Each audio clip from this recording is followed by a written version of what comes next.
Hello. No, I'm gonna stop that. We ain't getting A-Rab money, but I gotta send I gotta send Habibi out the right way because it's the last time I'm gonna see him, say anything about him. I don't want him on the screen, but I know y'all get a kick out of what I do. What's up, YouTube world? It's your boy J Dub, the number one comment on YouTube, and I'm back with another review. Today I will be reviewing Ready to Love, the reunion part one, and this is the Dallas season. And before I get into this review, I just want to let y'all know, for those who are new to my channel, I do detailed reviews on reality shows. Maybe not going each scene by scene, but I try to give you my thoughts and opinions about what I saw, what I think, because that's what it is. And as I said in my intro, I am YouTube's number one commenter. So, with this channel, it's all about the comments. The only thing I ask is that you respect the other people making those comments. Because for me, the motto of this channel is say what you say. So whatever you see on that screen, say how you feel, what you think. This is a safe space, as they say. So let me go ahead and get into this reunion. Really, I shouldn't have put this outfit on because I'm disgusted by what's the dude name?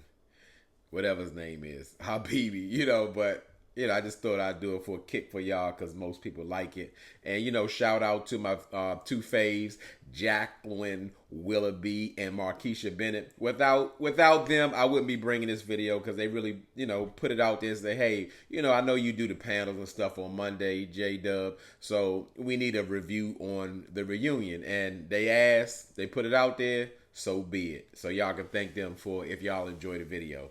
So let's go ahead and get into it. As far as the reunion overall, I was really satisfied with the looks of the interview. I said interview of the cast members on the stage. I was a little, again, normally how I am. I was underwhelmed by Sierra. Sierra looked like she was going on to a job interview. Not that she didn't look nice, however, I think I put her on a higher pedestal because she's in the fashion industry, meaning like I guess she dresses celebrities and all that kind of stuff. So I'm looking at her as the expert, and she should be like bringing it. If you could dress somebody else, you should be definitely dressing yourself hard. Like, it should be something that we wouldn't normally see. So, I know I'm making no secret as far as how I'm petitioning to remove Tommy from his position because it's getting old, it's getting dry. I don't see it. Just everything. And I'm tired of talking about Tommy's curveballs or whatever. And that just means that they're bringing two new people in, like, I'm not even going to say mid-season, but a few episodes in, and which I don't like because I just think it gives a disadvantage to the people coming in. And even Kat said it. She didn't enjoy being a curveball because she felt like she did not have time. Now, Chris said he did. He just happened to be on the show. But I get what Kat's saying because she didn't have the same start and time to connect with other people because this is an accelerated process. So you need every minute you can get in being in that because you could be gone just like that. So yeah, I don't even know why we started with that, but that's all. So I would say they went into Marie and Kat, and it really showed how really non-connected they were. And I'm not surprised because my opinion was that Kat kind of skated through the process. Like she was trying to get in where she fit in. And who was really there for Kat and who was Kat really there for? But we did see some unseen footage that, we never saw before. Because I was really surprised how when it looked like it was Marie was at the bridge with Kat, but he set her down on the bench at the bridge and let her know that I have a stronger connection with someone else. And Kat got really emotional. And I was really surprised by that. But because Kat seems like the person who does not get emotional. Not that I know Kat, but, seems like she just be shaking and moving through life. But come to find out on the backstory, and I really don't like backstories because I don't want to watch anybody's interview or Instagram post or nothing like that unless I'm gonna start posting myself to get the views. But it's just the fact Kat was crying not because Marie was letting her down, but I guess she had some type of confidant situation with Marie because she's going through a situation where her dog is sick or in the hospital or something like that. So I get that. That was a person that she depended on, she leaned on in her troubled time. And I always want to. I gotta help my people, and I gotta put the disclaimer out there. Like for those who don't know who are pet owners or fur parents and all that kind of stuff, because a lot of times people don't talk about it.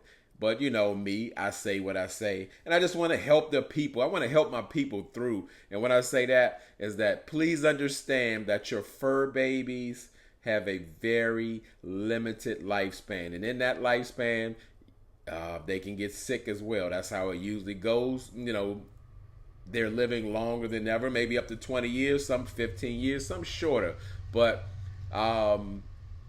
I just want to look out for the people. People be devastated, like, oh, I lost my dog or my dog got sick. Like, most of them don't live that long. When I say that long, 15 years is not that long, especially when somebody becomes your family member. In real life, when somebody died 60, like, oh, they gone too soon. Life was so short or whatever, because how long did you actually get to sit with them or be with them? So 10, 12, 15 years is nothing. So I just want to help the people who be falling on the floor and be devastated about their pets, because it's gonna happen if you live long enough. So I just want to help y'all through this, because life is rough as it is already, and I don't want people to be devastated, because people don't talk about death like they should and how natural it is. But like I said, I'm just trying to help the people because it's tough out here. So let's get off of that. Let's go into what we going to. We going to the thought job conspiracy, whatever, with Red and Unique. And I really like how Unique explained. She was ready. She came prepared for that for the reunion. And Tommy asked Unique, like, hey, actually, what is a thought job? And she was about to say, like, Webster defines thought job as no. She just kind of broke it down as saying it's pretty much a job that may bring about the opposite sex in like a high number. So whatever you're doing is bringing in the thoughts to you, not that you're a thought. And you can see just how Red is. He not trying to let it go, and he said he ain't letting it go. You start some smoke, I'm gonna throw gasoline on the fire, all that. We can see that he's really petty Red. I'm not in the crowd because I come from a different space, but I see why the ladies are starting to call Red sassy. He's super petty. He doesn't want to let go. And then Unique was getting kind of petty with him as well, because they going back and forth about who said what in the DM, and Red still trying to reach out because he the king of Dallas and all that kind of stuff. But Unique kind of put it out there and then didn't put it out there that she had some tea about Red, and the people like, yeah, spill it or say something. Don't put it out there and not say it. So she insinuated that I guess he's not a good father in some way to his children, I guess because he was kind of promoting that on the show or whatever. But was that really necessary? But I guess they at war, so I guess Unique felt comfortable in saying that about Red or putting it out there. But I'm like, it's just pointless, Unique looked like she getting petty like Red, and Red trying to sell some t-shirts that nobody want to buy, the thought job, He went 16 minutes instead of 15 minutes, so it's just too much. So we also have the Marie and Jessica segment. And I'm going to tell you, like I'll keep saying, these corny ass jokes that Tommy keep talking about. It's too much. I can't stand it. But I know as far as Marie and Jessica, most people aren't feeling the connection. And I guess rightfully so, because they check the body language on them. They see Marie doing a forehead kiss, hand kiss, he kissing her weave, all that kind of stuff. And Jessica doesn't seem receptive to it. But when I look at them and I think about who they are as a people from what I see, I don't know Marie or Jessica. It's just the fact Marie's 41 and a half. He's never been in love. Jessica looks cold as ice. Sweet person, but there's no hugs, there's no affection, there's no kisses from what I see and what I, get, because I read people's energy. And I think it kind of makes sense. It's like two people who haven't emotionally developed getting together, and they're like, okay, we can hang out, and don't get it twisted. These people absolutely can smash, but the emotion isn't there, the passion isn't there. They're like together just to have companionship and see where it grows from nothing.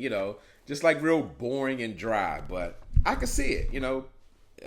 Even the cast members don't see it. It's like, because they start making comparisons to, like, Jessica reminds Mario of his mother and stuff like that. And they like, oh, that ain't it. And I get that part, but I just think they're like better friends than anything else. But no one, I don't really believe that Jessica being a successful coffee owner, because that's what Tommy was joking about.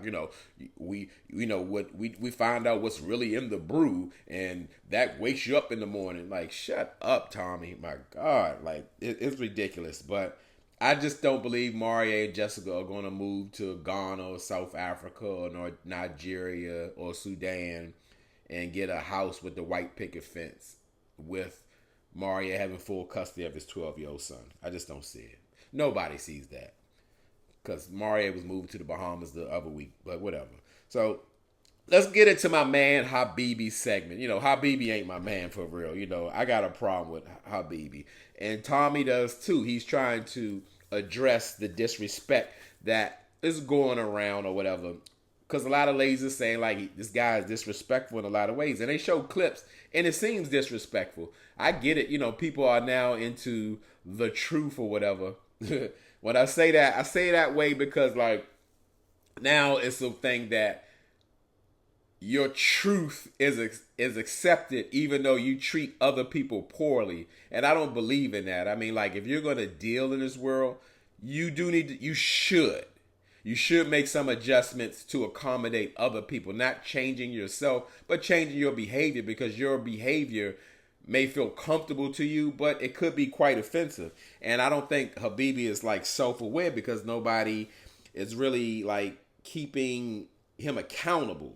So, that's the issue with me. I've always had an issue with like how Habibi and that Janelle situation has played out or whatever, because anytime he talking about Janelle saying he walked up on and said, yeah, next time I see them breasts out, I'm going to suck on them. Like, that's a lot.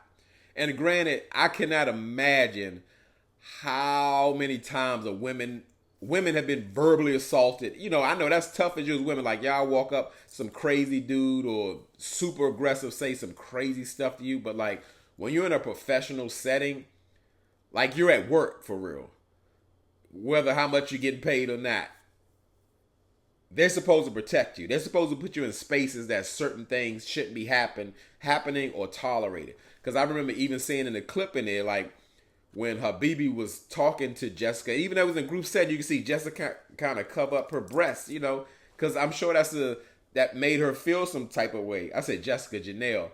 And let's be clear, I'm not a Janelle fan at all, but like the way things were handled with Habibi, like even up on the stage and all that, and get to fall on her, I don't subscribe to anything like that. Like, that's like ridiculous. That's harassment to me. And the fact of the matter is that, like, that's tolerated like on national TV. Like, she's telling him, for whatever reasons, get him away from me. Like, that's all it should be. So I did like that. What's my man name? The turtle man, who goes slow. I don't know. What's his name? With the dreads. Him. Herbie. Herbie went there and checked on Janelle, whatever, make sure she was good, because, yeah, you can see that she was flustered, regardless of her character and who she is. Like, she doesn't deserve to be harassed, and, like, that's normal. That's okay. Habibi ain't her man, so, he ain't got the right to be running up on her, and she's saying, get him away, stop, and all that kind of stuff for whatever reasons. Like, I think it's ridiculous. I think, like, a lot be tolerated because I guess that's how it is in the real world. It's normalized, but, I tell y'all, I keep saying it. I lived back in the day in the 80s and the 90s. Certain things that didn't go on with a man in a room, regardless of who was involved. If that man is in that room, you just involved that man. That's how we live. So it's a real thing, and I just didn't like to see it. And even with Habibi, how he had he had offended Sierra when they was when they had their little dinner date, and he told her, man, your mother ain't shit, whatever, and she was offended, and I get it. I don't think he meant harmful malice against Miss Leslie or anything like that. However, Habibi didn't have that rapport with Sierra to say that about her mother. And again, he's never aware. He doesn't take responsibility. And even in this reunion, he seemed like incoherent, like he was talking to a crazy person. You know, the famous saying, a wise man said, don't argue with fools, because people from a distance can't tell who is who. Like, Habibi is a joke. I can't believe I got this on. In fact, let me take this shit off. It's too much. It's too much. We ain't gonna do it. We not doing it. We not doing it. R.I.P. Habibi. I don't subscribe to having them type of energies and people around me, and like that's normal. We have to just tolerate. That's just who they are. Get the fuck out of here. GTFOH. I don't want to hear that shit. Good night, Habibi. Forever. So let's go on to Marvin, the Dungeon Master. And I think Marvin said an excellent statement that put it out there. Like, he presents as conservative, but that's absolutely how he is not. Don't even get it twisted in what he is. And I love having my own platform because everybody, again, we get into, he's being so honest. It's the truth. And, he's showing up as his authentic self. I said it. And I say it again, I think it's a mistake to bring Marvin on this type of platform. His lifestyle is his lifestyle. However, I don't think bringing him in a room full of women who are looking for love. Marvin has a specific niche of lifestyle where, of course, they have their own community. So to bring it into a dating setting that is just supposed to be normally open, people looking for love and marriage and kids, and then Jessica spilled the beans and just like, hey, Marvin's a stag. I was, that term was new to me. I ain't in that lifestyle. That's not my lifestyle. But we learned a stag is when you get your partner, you want to watch your partner have sex with somebody else. So, okay, we're gonna bring Marvin on to Ready to Love as a stag. We want to find love. I want to find you.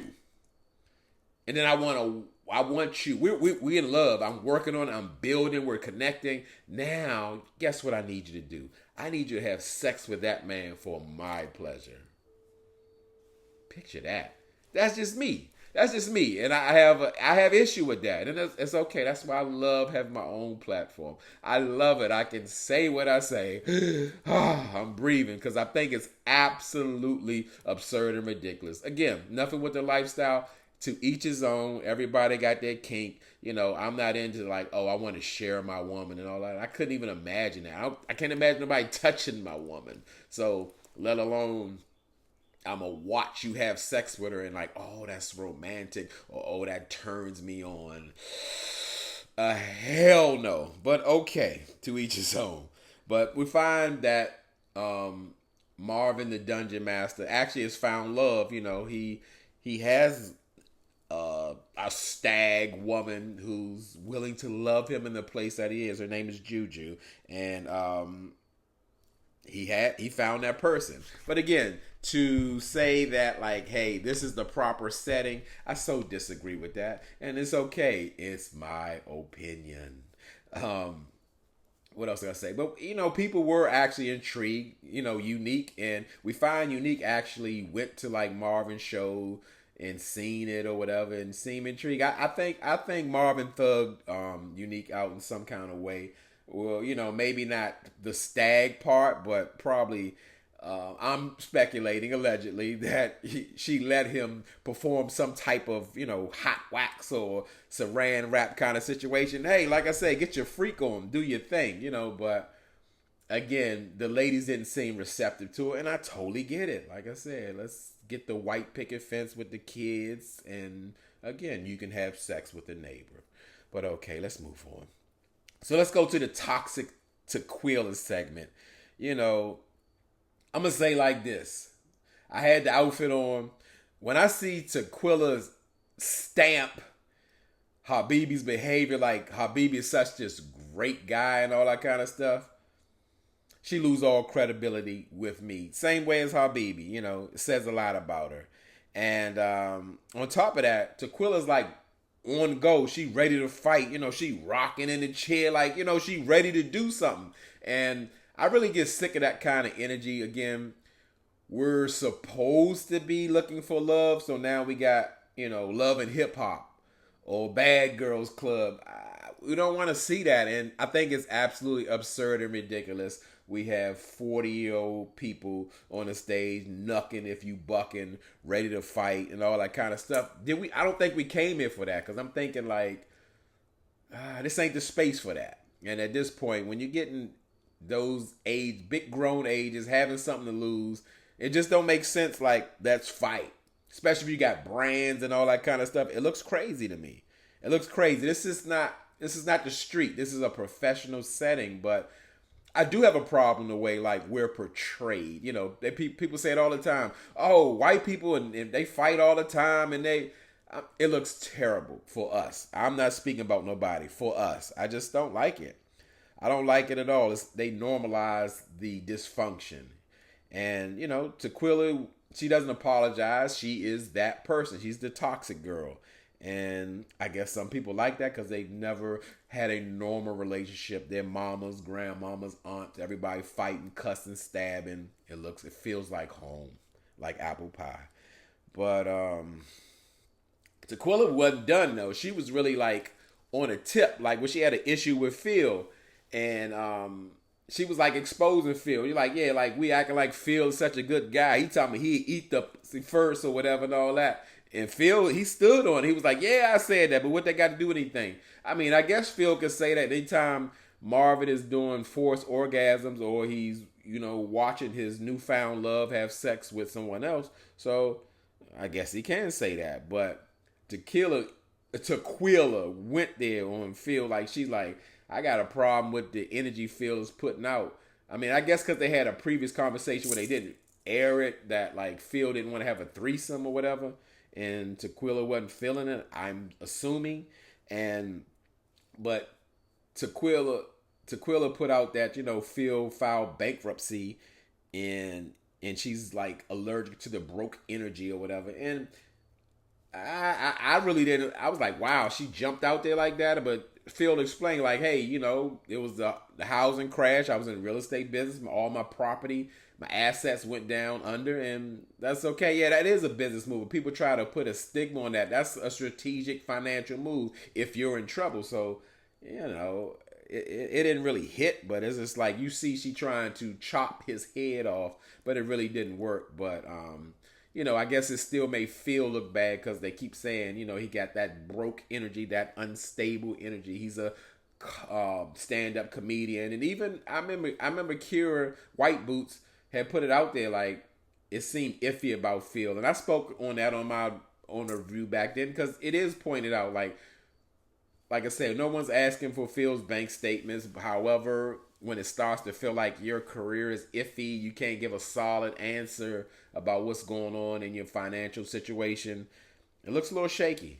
So really, the episode went off with Toquilla rocking and shit, and you know, and she is like ready to go, and her and Janelle, you know, because they got that energy, because obviously they got a problem with each other, or Toquilla has a problem with Janelle, and it just went off like, you know, like, you want to fight, you want to do what's up. We don't want to see that. We don't want to see that. It's negative, it's ugly. Send it back. We don't want it. We're here for the love. You know, so that pretty much ended. It went off that like a cliffhanger. They about to rumble, and we're gonna get into part 2 next week. And I appreciate y'all watching me. And as I always tell y'all could be anywhere in this YouTube world, but you're here with me. I really appreciate it, and I really mean it. I'll be working on Love is Blind next for those who are into it. I see y'all.